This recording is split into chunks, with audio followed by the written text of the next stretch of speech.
جو دنیا میں فقط 4 لوگوں کو ملا، ٹھیک ہے، اور یہ ہے کہ ساری دنیا کی بادشاہی، دنیا میں صرف 4 بادشاہ ایسے گزرے ہیں کہ جنہوں نے پوری دنیا پر حکومت کی ہے۔ اس میں 2 ایمان والے اور 2 کافر تھے۔ جو مومنین تھے وہ کون تھے؟ حضرت سلیمان علیہ نبینا علیہ الصلوۃ والسلام اور حضرت ذوالقرنین، ٹھیک ہے، یہ سب کو یاد بھی ہونا چاہیے۔ اور 2 بادشاہ جو کافر تھے جن کو ساری دنیا پر حکومت ملی، ساری دنیا پر کنٹرول ملا، وہ کون تھے؟ وہ ہیں بخت نصر اور دوسرا نمرود۔ یہ دونوں غیر مسلم تھے مگر ان کو ساری دنیا پر کنٹرول ملا۔ ایک 5ویں بادشاہت بھی ملنی ہے اور وہ انشاءاللہ آگے جا کر ملنی ہے، اور وہ ہوں گے حضرت امام مہدی رضی اللہ تعالیٰ عنہ، جو ساری دنیا پر ان کو کنٹرول ملے گا اور ساری دنیا کی بادشاہت انہیں ملے گی انشاءاللہ عز و جل۔ اب ذوالقرنین رضی اللہ تعالیٰ عنہ نے سفر کیے، بڑے امیزنگ، بڑے عجیب و غریب سفر، اور یہ قرآن میں موجود ہے۔ اب کیسے سفر کیے کہ سب سے پہلے انہوں نے کتابوں میں پڑھا تھا کہ سام بن نوح علیہ السلام کی اولاد میں سے ایک شخص آب حیات کو پی لے گا تو اس کو موت نہیں آئے گی، تو اس لیے حضرت ذوالقرنین نے مغرب کا سفر کیا، یعنی جہاں سورج غروب ہوتا ہے نا، اینڈ آف دا ورلڈ تک چلے گئے، یعنی ویسٹ میں، مغرب میں اتنا سفر کیا کہ آبادیاں ختم ہو گئیں۔ آپ ایسے مقام پر پہنچے کہ سورج غروب کے وقت آپ کو ایسے نظر آتا تھا جیسے سیاہ چشمے کے اندر سورج غروب ہو رہا ہو، بالکل اینڈ آف دا ورلڈ چلے گئے۔ وہاں ایک ایسی قوم ملی جو جانوروں کی کھال پہنے ہوئے تھی، اس کے سوا کوئی لباس ان کے بدن پر نہیں تھا، اور مردہ دریائی جانور وہ کھاتے تھے۔ یہ قوم ناسک کہلاتی تھی۔ حضرت ذوالقرنین نے دیکھا کہ وہ بے شمار قوم ہے، بہت ہی طاقتور ہیں، جنگجو ہیں، تو حضرت ذوالقرنین نے ان لوگوں کے گرد اپنی فوجوں کا گھیرا ڈالا، ان کو کنٹرول کیا، ایمان کی دعوت دی۔ جو ایمان لائے آپ نے انہیں ایمان والا بنا دیا، اور جنہوں نے آپ سے بغاوت کی انہیں قتل کر دیا گیا۔ یہ سفر آپ کا کمپلیٹ ہوا۔ اس کے بعد آپ نے مشرق کا سفر کیا، پہلے مغرب تک چلے گئے، اب جہاں سورج طلوع ہوتا، اب بالکل زمین کے اس کونے پر پہنچ گئے کہ وہاں جا کر آپ نے دیکھا کہ سورج جو ہے بالکل آپ کے سامنے نکل رہا ہے، اور اب وہاں بھی کچھ لوگ ملے جو غاروں میں رہتے تھے۔ آپ میں سے کئی لوگ اس میں آپ پر ایمان بھی لائے، آپ کے ساتھ اچھا سلوک کیا۔ جو نہیں مانے، جو کفر پر رہے، انہیں تہو تیغ کر دیا گیا۔ یہ 2 سفر تو ہو گئے۔ اب تیسرا سفر، اب آپ نے شمال، نارتھ کی طرف سفر کیا، اور یہاں تک کہ 2 پہاڑوں کے درمیان سدین یہ ایک جگہ ہے، وہاں تک پہنچ گئے۔ تو وہاں کی آبادی عجیب و غریب تھی، ان لوگوں کے ساتھ اشاروں سے بڑی مشکل سے بات کی جا سکتی تھی۔ ان لوگوں نے حضرت ذوالقرنین سے یاجوج ماجوج کی شکایت کی۔ اب یہ تو محققین بتائیں گے، لیکن اگر غور کریں دنیا کے نقشے پر، ٹھیک ہے، تو مغرب کی انتہا کہاں ہے؟ ویسٹ کی انتہا، یہ امریکہ کا جو اینڈ ہے، کیلیفورنیا جس کو کہہ لیں، یہ کینیڈا کا شہر کیلگری کہہ لیں، یہ وہ اینڈ ہے جہاں سورج جو ہے وہاں جا کر غروب ہوتا ہے، سب سے آخر میں سورج وہاں غروب ہوتا ہے۔ مشرق کی اگر ابتدا کی طرف چلے جائیں کہ جہاں سے سورج نکلتا ہے، آسٹریلیا، اور آگے جائیں تو فجی آئی لینڈ، اور اس طرح جا کر یہ مشرق کی ابتدا ہوتی ہے۔ بات آگے بڑھانے سے پہلے ایک اچھی خبر یہ دوں کہ فجی جو دنیا کے مشرق کا کونا ہے اور کیلیفورنیا جو دنیا کے مغرب کا کونا ہے، دونوں جگہ پر دعوت اسلامی کے مدنی کاموں کی دھومیں ہیں الحمدللہ۔ دونوں جگہ مدنی قافلے پہ الحمدللہ، یہاں سے پاکستان سے بھی مبلغین نے سفر کیا۔ اب شمال اگر نقشے پہ دنیا کے دیکھیں تو انٹارکٹیکا یا وہ جگہ جہاں برف بہت زیادہ ہوتی ہے، اب شاید یہ وہی مقام ہے، اللہ بہتر جانتا ہے، لیکن کمال یہ ہے کہ اب وہاں کی قوم نے جب آپ سے کہا کہ یاجوج ماجوج ہمیں بڑا تنگ کرتے ہیں، بڑی جنگجو قوم ہے، وحشی لوگ ہیں، آپ ہماری مدد کیجئے۔ اب میرے میٹھے اسلامی بھائیوں، ان کے بارے میں ذرا سنیں یہ کیسا گروہ تھا۔ یہ یافس بن نوح علیہ السلام کی اولاد میں سے ایک فسادی گروہ ہے، اور ان لوگوں کی تعداد بہت ہی زیادہ ہے۔ یہ قرآنی تفسیر قرآن سے آپ کو واقعہ سنا رہا ہوں۔ اور یہ لوگ بلا کے جنگجو، وحشی اور جنگلی ہیں، بالکل جانوروں کی طرح رہتے ہیں۔ موسم ربیع میں یہ لوگ اپنے غاروں سے نکل کر تمام کھیتیاں اور سبزیاں کھا جاتے، بہار کے موسم میں، اور خشک چیزوں کو لاد کر لے جاتے تھے۔ آدمیوں اور جنگلوں، جنگلی جانوروں، یہاں تک کہ سانپ، بچھو، گرگٹ، ہر چھوٹے بڑے جانور کو کھا جاتے تھے۔ حضرت ذوالقرنین سے لوگوں نے فریاد کی کہ حضور ہمیں بچائیں، یہ تو فصل بھی کھا جاتے ہیں، جانور بھی کھا جاتے ہیں، بچتا ہی کچھ نہیں ہے۔ تو اب آپ نے کہا کہ لوگوں نے کہا ہم سے کچھ پیسے لے لیں لیکن ہماری مدد کریں. آپ نے کہا اللہ نے مجھے بڑا مال دیا ہے, اب تم جسمانی محنت سے میری مدد کرو. اب دنیا کی ایک عجیب و غریب دیوار قائم کی گئی, یہ قرآن میں موجود ہے, جس کو سد سکندری کہا گیا. سد کہتے ہیں دیوار کو, سد سکندری. حضرت سکندر کی ذوالقرنین رضی اللہ عنہ کا نام سکندر بھی تھا. اب یہ دیوار بنی کیسے, ذرا غور سے سنیے گا. آپ نے کیا کیا, دونوں پہاڑوں کے درمیان آپ نے بنیاد کھدوائی.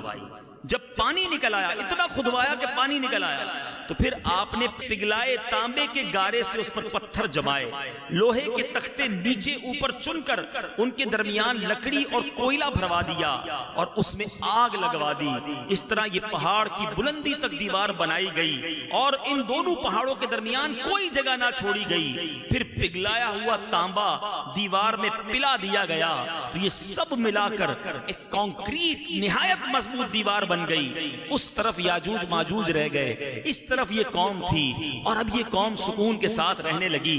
اے میرے میٹھے اسلامی بھائیوں, قرآن مجید فرقان حمید میں یہ واقعہ بڑی تفصیل سے سورہ کہف کے اندر موجود ہے. لیکن اب جو میں نے بات بیان کے شروع میں کہی تھی کہ یہ واقعہ تو ہو چکا, مگر اسی واقعے کی ایک کڑی باقی ہے جو قیامت سے پہلے ہونی ہے. یہ بڑی اہم بات ہے. یاجوج ماجوج ختم نہیں ہو گئے, یہ قوم آج بھی ہے, کہاں ہے رب جانے. حدیث پاک میں نبی پاک علیہ الصلوۃ والسلام فرماتے ہیں کہ یاجوج ماجوج جو ہیں یہ روزانہ اس دیوار کو توڑتے ہیں.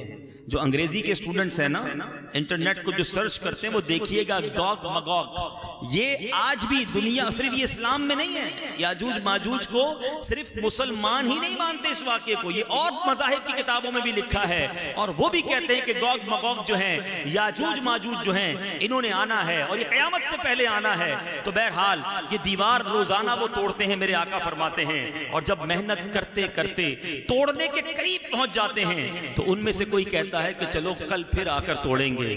لیکن جب دوسرے دن آتے ہیں پھر دیوار ویسے ہی بن جاتی ہے. اللہ کی قدرت سے دیوار پھر پوری ہو جاتی ہے, پھر سارا دن کھودتے ہیں, شام ہو جاتی ہے, ٹوٹنے کے قریب رہ جاتی ہے. انہی کا کوئی شخص کہتا ہے چلو کل پھر توڑیں گے, لیکن کل پھر آتے ہیں, پھر وہ دیوار ویسے ہو جاتی ہے. یہ نہ جانے ہزاروں سال سے, کیونکہ حضرت ذوالقرنین کو آئے ہوئے ہزاروں سال ہو چکے ہیں, یہ واقعہ کب روزانہ یہ محنت جاری ہے. مگر نبی پاک فرماتے ہیں, حدیث کا مضمون ہے, اس دیوار کے ٹوٹنے کا وقت آئے گا, اس دیوار کے جب ٹوٹنے کا وقت آئے گا تو ان میں سے پھر کوئی کہے گا کہ چلو انشاءاللہ کل اس دیوار کو توڑ ڈالیں گے. نبی پاک فرماتے ہیں انشاءاللہ کہنے کی برکت سے یہ ثمرہ ملے گا کہ دوسرے دن دیوار ٹوٹ جائے گی. یہ بات اب یہاں روک کر مدنی پھول کیا ملا کہ کسی کام کو پورا کرنا ہے تو انشاءاللہ ساتھ کہا کریں. میں ایک بار جہاز میں تھا, تھوڑے دنوں پہلے کی بات ہے, تو صاحب کوئی تھے ساتھ بیٹھے تھے, جہاز اڑنے والا تھا, تو شاید اپنے گھر والوں کو کہہ رہے تھے کہ میں 5 بجے پہنچ جاؤں گا. میں نے کہا یار ساتھ انشاءاللہ بھی کہہ دو, ہم یہ کیوں کہیں کہ میں یہ کر لوں گا, میں پہنچ جاؤں گا, میرا کام ہو جائے گا. نہیں, اللہ کے نام کو شامل کرو تو برکت سے پورا ہو جائے گا. میں کر لوں گا, میری حیثیت کیا ہے, رب کی رحمت شامل ہوگی تو ہو جائے گا. تو ہمیشہ اپنی زبان پر دیکھیں نا, انشاءاللہ کہنے کا فائدہ کیا ہے. سب سے پہلے تو ذکر اللہ ہو گیا, میرے رب کا نام میری زبان پر آ گیا, اور میرے ہر کام میں کیوں نہ میں اپنے رب کے نام کو شامل کروں. تو بہرحال وہ انشاءاللہ کہیں گے.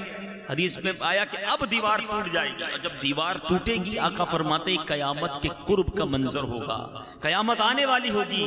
دیوار ٹوٹنے کے بعد یاجوج ماجوج نکل پڑیں گے اور زمین میں ہر طرف فتنہ و فساد اور قتل و غارت کریں گے. چشموں اور تالابوں کا پانی پی جائیں گے اور جانوروں اور درختوں کو کھا ڈالیں گے. زمین پر ہر جگہ پھیل جائیں گے. مکہ مکرمہ, مدینہ طیبہ اور بیت المقدس, ان تینوں شہروں میں یہ داخل نہ ہو سکیں گے. پھر حضرت عیسیٰ علیہ السلام کی دعا سے ان لوگوں کی گردنوں میں کیڑے پیدا ہو جائیں گے اور یہ سب ہلاک ہو جائیں گے. چنانچہ قرآن مجید میں اللہ ارشاد فرماتا ہے ایک اور مقام پر, سورہ انبیاء آیت نمبر 96, ترجمہ کنز الایمان, یہاں تک کہ جب کھولے جائیں گے یاجوج و ماجوج وہ ہر بلندی سے ڈھلکتے ہوں گے. اے میرے میٹھے اسلامی بھائیوں, نبی پاک علیہ السلام کی حدیث بھی آپ نے سنی. حضرت مفتی امجد علی اعظمی وہ کیا لکھتے ہیں کہ بعد قتل دجال حضرت عیسیٰ علیہ السلام کو حکم ہوگا کہ مسلمانوں کو کوہ طور پر لے جاؤ. کیوں؟ کہ ایسے لوگ ظاہر ہوں گے یاجوج ماجوج جس سے لڑنے کی کسی کے پاس طاقت نہیں ہوگی. تو مسلمان سیکیور ہو کر کوہ طور پر چلے جائیں گے اور پھر یاجوج ماجوج ظاہر ہوں گے. یہ اس قدر کثیر ہوں گے, ذرا سنیے گا, اس قدر کوانٹٹی زیادہ ہوگی کہ یہ جماعت تبریہ کے پاس سے گزرے گی جو 10 میل کا ہوگا, اتنا بڑا ہوگا. مگر جب دوسری جماعت گزرے گی تو پہلا قافلہ کے پانی پی کر گزرے گا, دوسری جماعت آئے گی تو لگے گا یہاں پہلے کبھی دریا تھا ہی نہیں. 10 میل لمبا دریا بحر جو ہے وہ پی کے ختم کر دیں گے. پھر فرمایا قتل و غارت گری سے جب فرصت پائیں گے, ساری دنیا میں جب قتل و غارت گری کر لیں گے نا, تو پھر پتہ یہ کیا کریں گے, پھر کہیں گے کہ چلو زمین والوں کو تو قتل کر لیا, اب آسمان والوں کو قتل کریں. یہ کہہ کر اپنے تیر آسمان کی طرف پھینکیں گے. خدا کی قدرت کے اوپر سے جو تیر واپس آئیں گے نا وہ خون والے آئیں گے. یہ انہی اپنی حرکتوں میں مشغول ہوں گے اور وہاں حضرت عیسیٰ علیہ السلام پہاڑوں پر محصور ہوں گے, یہاں تک کہ ان کے نزدیک گائے کے سر کی وہ بقعت ہوگی جو آج تمہارے نزدیک 100 اشرفیوں کی نہیں. اس وقت حضرت عیسیٰ علیہ السلام اپنے ہمراہیوں کے ہمراہ دعا کریں گے, اللہ تعالیٰ یاجوج ماجوج جو ہوں گے ان کی گردنوں میں کیڑے پیدا کر دے گا, ایک دم وہ سب کے سب مر جائیں گے. ان کے مرنے کے بعد جب حضرت عیسیٰ علیہ السلام پہاڑوں سے اتریں گے, دیکھیں گے کہ تمام زمین اتنے لوگ ہوں گے کہ پوری زمین ان کی لاشوں سے اور بدبو سے بھری پڑی ہے, ایک بالشت زمین بھی خالی نہیں ہوگی. اس وقت حضرت عیسیٰ علیہ السلام اللہ کی بارگاہ میں پھر دعا کریں گے, اللہ تعالیٰ ایک قسم کے پرندوں کو بھیجے گا, وہ ان کی لاشوں کو جہاں اللہ چاہے گا اٹھا کر پھینک آئیں گے. ان کے تیر کمان اور ترکش, ذرا غور کیجئے گا, جو تیر کمان اور ان کے سامان ہوگا نا 7 برس تک مسلمان جلائیں گے. اتنی بڑی تعداد ہوگی کہ 7 سال لگیں گے اس کو جلانے کے لیے, جب جا کر ختم ہوں گے. اور اس کے بعد میرے میٹھے اسلامی بھائیوں پھر ایک بارش ہوگی, برکت والی بارش ہوگی جو اس تمام گند کو صاف کر دے گی اور زمین پھر ہری بھری ہو جائے گی. اے میرے میٹھے اسلامی بھائیوں, یہ ایک واقعہ, اس کی چند جھلکیاں میں دیکھ رہا تھا کہ جب میں یہ بیان کر رہا تھا آنکھیں کھلی کی کھلی تھی, کان سماعت کی طرف لگے ہوئے تھے کہ آگے کیا ہوگا, پھر کیا ہوگا. آپ یہ واقعہ سنتے جا رہے تھے, دلچسپی بڑھتی جا رہی تھی. میں سمجھانا یہی چاہتا ہوں, یہ ہے میرے رب کا کلام. کیوں نہیں پڑھتے, کیوں نہیں سیکھتے؟ ارے یہ ایک واقعہ سنایا میں نے آپ کو. افسوس یہی تو ہے کہ آج ہمارے بچوں کو بہت کچھ پتا ہے مگر نہیں پتا تو نبیوں کے بارے میں نہیں پتا. کس کو پتا تھا حضرت ذوالقرنین کون ہیں, ان کا نام سکندر ہے, وہ کس کے خالہ زاد بھائی ہیں. یہی تو افسوس ہے کہ آج سیاست دانوں کی ہسٹریاں پتا ہیں, کرکٹر, فٹ بالر, گلوکار, اداکار, ان سب کے نام پتا ہیں. نہیں پتا تو اللہ کے نبیوں, صحابہ اور اولیاء کے واقعات ہمیں نہیں پتا. قرآن میں رب نے کیا فرمایا ہمیں وہ نہیں پتا. اے میرے بیچے اسلامی بھائیوں, میں آج آپ کے دل پہ دستک دینے آیا ہوں کہ جس نبی کا آپ نے کلمہ پڑھا ہے, جس نبی کے معجزات سن کر ایمان تازہ کرتے ہو, ارے اسی نبی نے ہمیں قرآن عطا کیا ہے. رب کی رحمت سے ہم پر قرآن ہمیں تحفہ ملا ہے, ہم سب کے گھروں میں قرآن موجود ہے. مگر اے افسوس یہ ہے ہمارے پاس پڑھنے کا ٹائم نہیں ہے. اے میرے بیچے اسلامی بھائیوں, اس کی اہمیت سمجھو, یہ رب کا کلام ہے. مگر افسوس ہم صبح اٹھ کر اخبار تو پڑھتے ہیں, ٹی وی پر خبریں دیکھتے ہیں, موبائل فون پر بہت ساری چیزیں چیک کرتے ہیں, پورے دن میں کتنا قرآن پڑھتے ہیں. ایسا نہ کرو. حدیث پاک ہے, میرے آقا علیہ السلام فرماتے ہیں تم میں بہترین وہ ہے جو قرآن سیکھے اور دوسروں کو سکھائے. ہم ان بہترین لوگوں میں کیوں نہیں شامل ہو جاتے؟ میرے پیچھے اسلامی بھائی, خدارا ایک واقعہ میں نے سنایا, اتنے واقعات. اچھا میں کتاب کا نام بھی بتا دیتا ہوں. اللہ ہمارے علماء کرام کو سلامت رکھے. 2 کتابیں حاصل کر لیں, پیسے نہ ہوں, خرید نہ سکتے ہو تو ڈاؤن لوڈ کر لیں. دعوت اسلامی نے سارے کام آسان کر دیے. اول تو ہمیں ان چیزوں میں خرچ کرنا چاہیے. ایک کتاب ہے قرآن پاک کی تفسیر صراط الجنان, بڑی آسان اردو, کھولتے جائیں پڑھتے جائیں, اپنے بچوں کو بھی پڑھائیں کہ چلیں آج پہلے پارے کی پہلی رکوع میں پڑھوں گا اور اس کا ترجمہ تفسیر آپ کو بھی سناؤں گا. گھر والے گھر میں قرآن پڑھیں تو اور کیا چاہیے. قرآن پڑھنے سے یاد رکھیے رحمتوں کا نزول ہوتا ہے, فرشتوں کا نزول ہوتا ہے, ہر لفظ پر آپ کو برکتیں ملتی ہیں. قرآن وہ عظیم کتاب ہے جس کو دیکھنا عبادت, کہو سبحان اللہ, جس کو پڑھنا عبادت, جس کو چھونا عبادت, جس کو سننا عبادت. عبادت ہی عبادت ہے, پھر بھی ہم قرآن نہیں کھولتے. تو بہرحال ایک یہ کتاب اور ایک مختصر کتاب. وہ تو فوراً لے لیں۔ عجائب القرآن میرا خیال ہے 200-300 روپے کی کتاب ہوگی، مکتبۃ المدینہ سے حاصل کر لیں۔ یہ واقعہ بھی میں نے اسی سے سنایا ہے کہ یہ ایسے قرآن کے جتنے عجیب و غریب واقعات ہیں نا وہ علماء نے ہمیں لکھ کر دے دیے ہیں، مگر پھر بھی ہم نہیں پڑھتے۔ کتنا اچھا ہو کہ ہم اپنے بچوں کو کہیں کہ چلو بچوں آج میں آپ کو قرآن کا ایک قصہ سناتا ہوں، بٹھایا 15 منٹ لگے، ایک واقعہ سنایا، اسی کتاب سے سنایا، روز کا ایک واقعہ، کتنی معلومات میں اضافہ ہوگا، کتنا ایمان تازہ ہوگا، بچوں کو قرآن سے محبت بڑھے گی۔